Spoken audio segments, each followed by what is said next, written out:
Hi everyone, here we've got Motorola Moto G30 and let me share with you how to clear credentials on this device.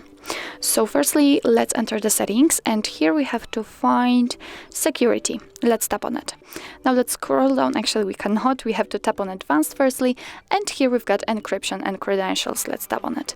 As you can see here we've got whole credential storage section and at the very bottom of it we've got clear credentials option, so simply tap on it. Your device will ask you if you really want to remove all the contents, all the licenses and certificates. So if you are ready, tap on OK. If you've got a pattern or a PIN, then enter to confirm. And as you can see, the credential storage has been erased successfully. So actually that's all. This is how to remove credentials in your Motorola Moto G30. Thank you so much for watching. I hope that this video was helpful, and if it was, please hit the subscribe button and leave the thumbs up.